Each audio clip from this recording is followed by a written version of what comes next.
My name is William Broussard. This is my wife, Margaret. We are in this current business in rural Osceola County, Florida, because of our son, Alan Broussard. Alan was a wildlife conservationist and ecologist working on his PhD when he died of complications of a heart transplant. The heart transplant was required because of complications of treatment for Hodgkin's disease. So it was a complicated background. But Alan was very interested in trying to preserve wildlife ecology, and while he was waiting for his heart transplant for about 3 months, he was in the hospital in St. Louis, Missouri. I went there every weekend, flying up from Orlando to St. Louis to be with him. We discussed a lot of things.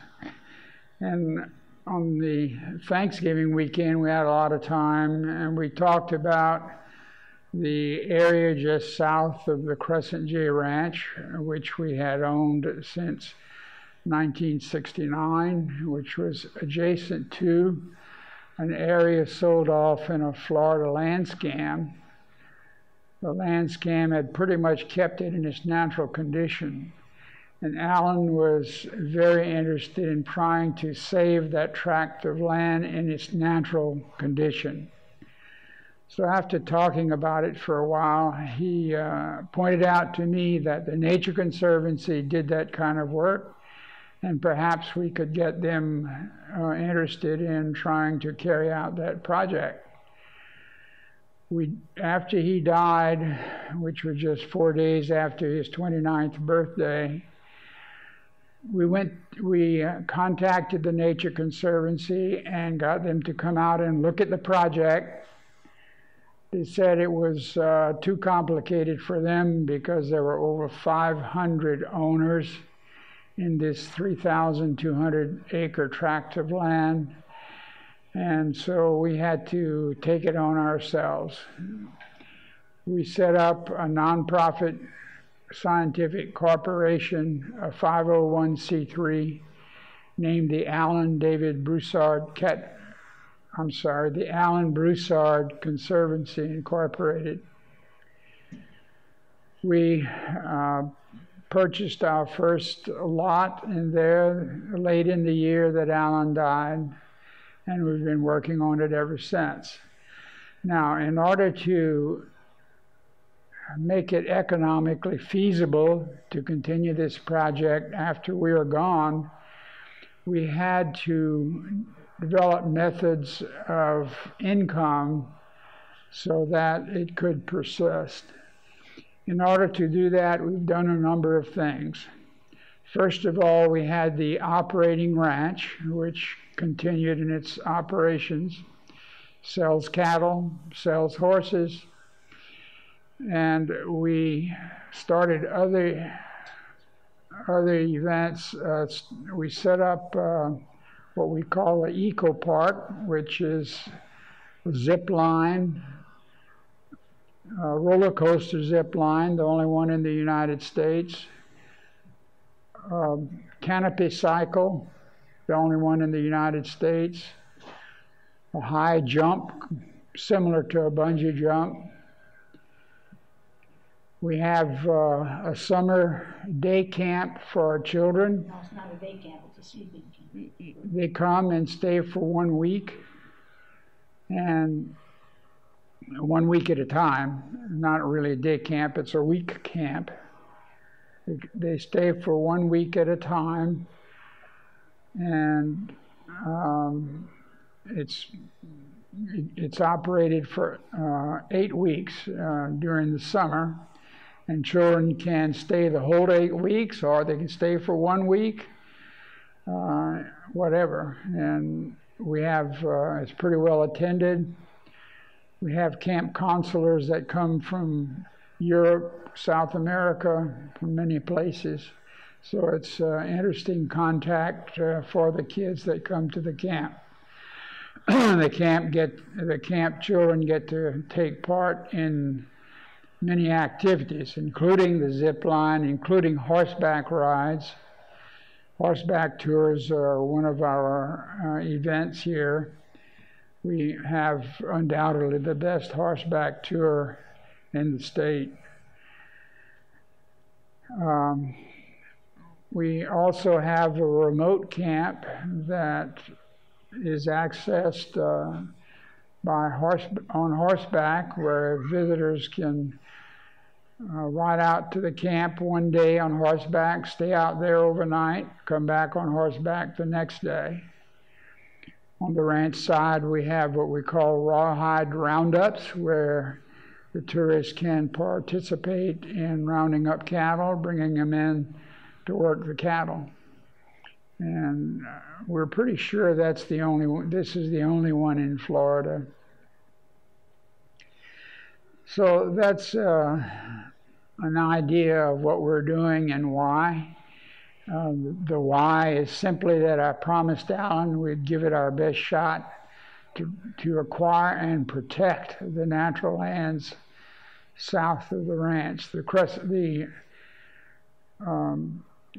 J Ranch.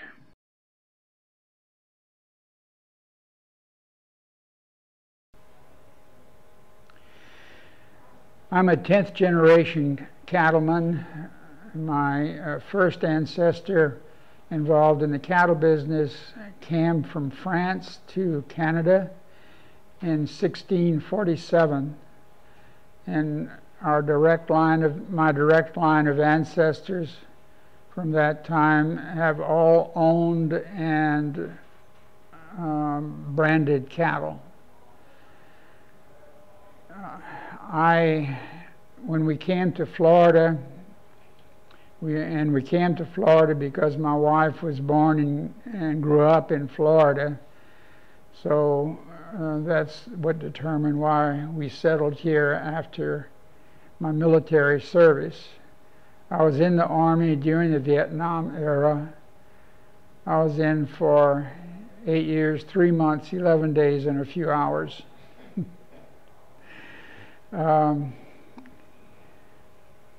I grew up in the cattle business, hands-on cattle operations, and after we came here, my wife pointed out that I wouldn't really be happy unless we got a ranch here. So that's when we acquired the Crescent J Ranch, and that was in 1969. And so our son Alan and one of our daughters, who was particularly interested in the ranch animals, came out here very frequently with me. Alan would wander around through the wild areas on foot and would come back and tell me what he would see. That's when he really connected to the Florida wilderness idea as a child.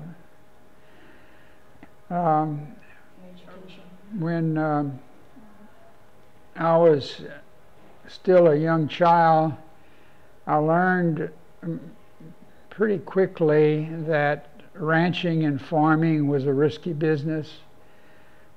Besides the ranch that I grew up on in Louisiana, we had a large rice farm, and that was very vulnerable to storms, losing the crop if the storm hit at the wrong time. And it particularly impressed me when my father gave me a 6 or 7 acre tract one year to grow my own rice when I was about 8 years old.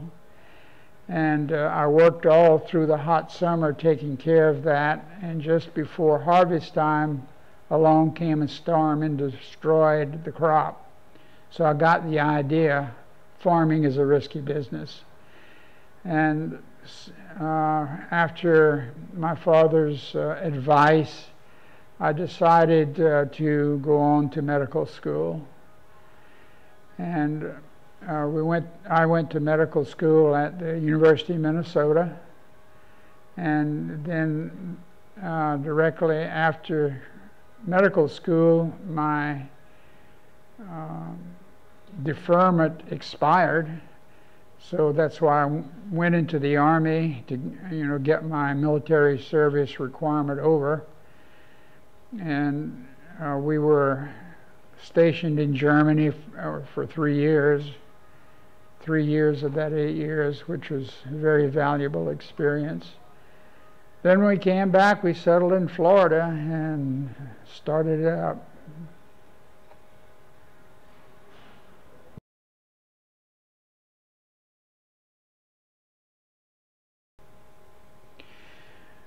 When we came to Florida in 1967, I opened a solo practice as an ophthalmologist, that's eye surgeon.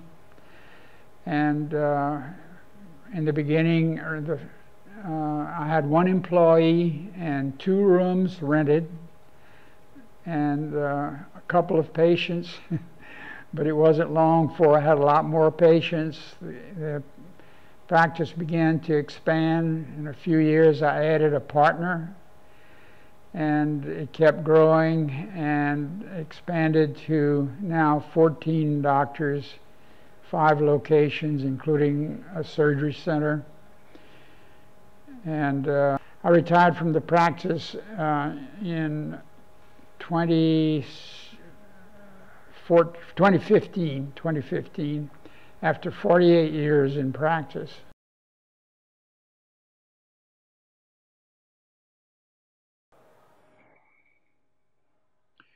So our form of business here works under the umbrella of a 501c3 nonprofit education scientific organization.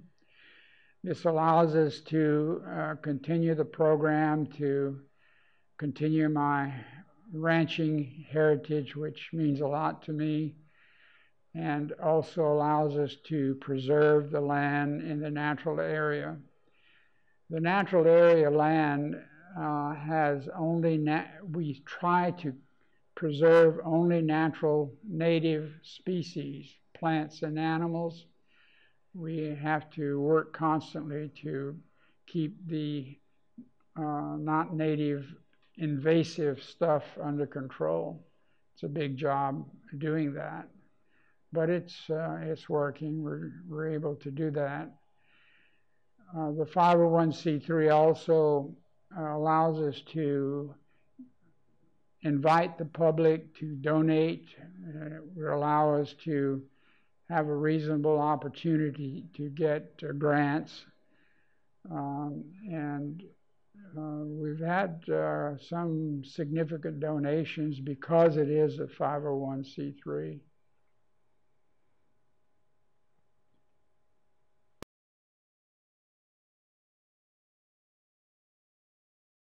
Marketing, the 2 best sources of customers is word of mouth and the internet. Those are definitely the best 2 sources. We also have billboards. We have a marketing agent working for us to get out brochures and get the public more aware. And hopefully this will help a little bit.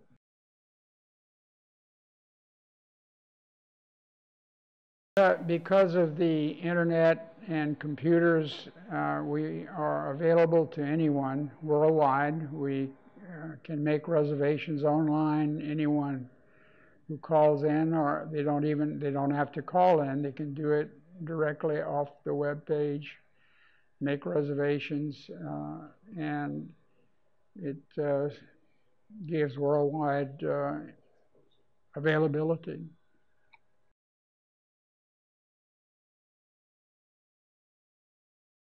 We do get useful advice from our board of directors, and it goes both ways there. The board of directors is learning how to manage the property so that they can proceed into the future. They also help us make connections to outside sources of marketing, and they've been a significant help.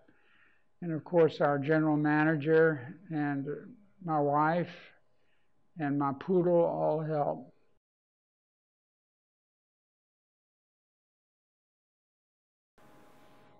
One problem we've had to deal with is hunters coming in unauthorized, trespassing, and killing deer, especially shooting deer. When we began to acquire the natural area, it had been taken over because of the land scam thing, and no one was legally living on it.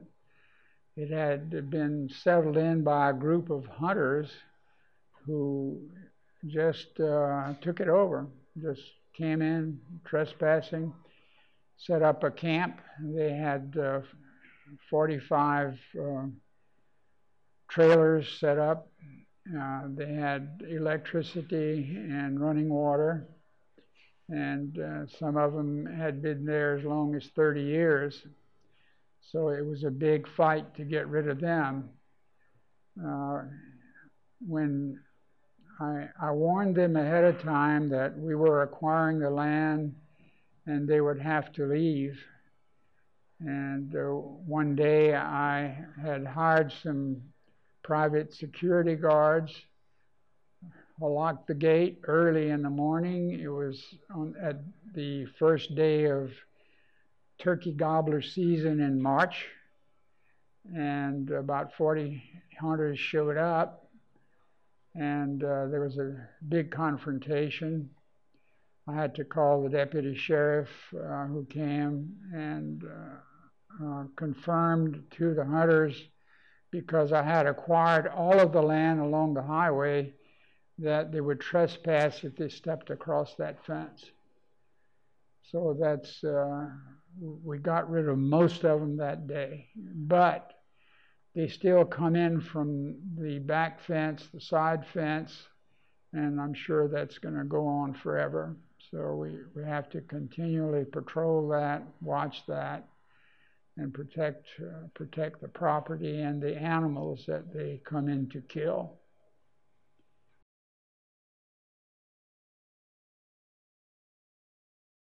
I consider the success here due to a lot of hard work.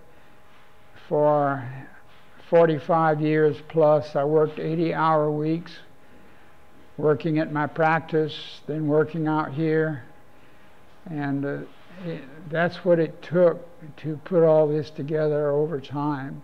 I had to keep my practice very successful to raise the money in the beginning, and then I had to keep the cattle operation going by paying careful attention to that. And I had learned to do that because of my upbringing.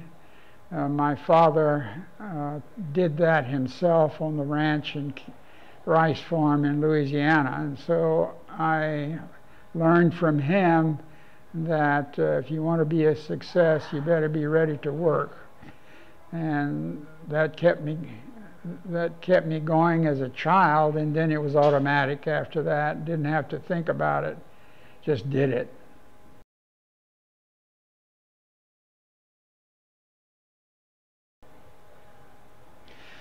Something that's unique about what we're doing is that, first of all, we had the first zip line in Florida in 2009.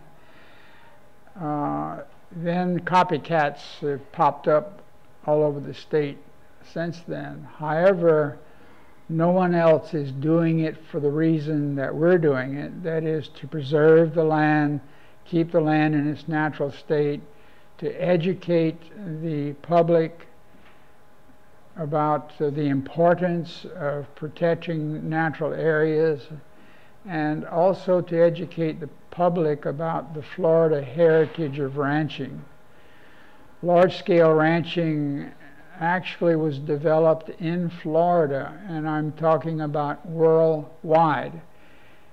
It came on because of the large land grants that the Spanish king gave to the first explorers who came to Florida, who brought in cattle and developed large herds of cattle. And those were the first large-scale ranching herds in the world. Not Texas, not Spain, Florida. And so we try to educate the public about that. It's quite unique. We still have the largest herd of cattle is in Florida. It's the Deseret Ranch, which is close by. The Deseret Ranch is buying bulls from us. We have the foundation herd of the Charolais breed of cattle. Charolais breed came from France. My father brought the first Charolais here into the United States in the early 50s. The Charolais breed is now the number 3 in number in the United States after Hereford and Angus, and it's continuing to grow. The impetus for growing the Charolais breed is that they're the best performers in the feedlot, and that makes it economically more feasible to raise cattle.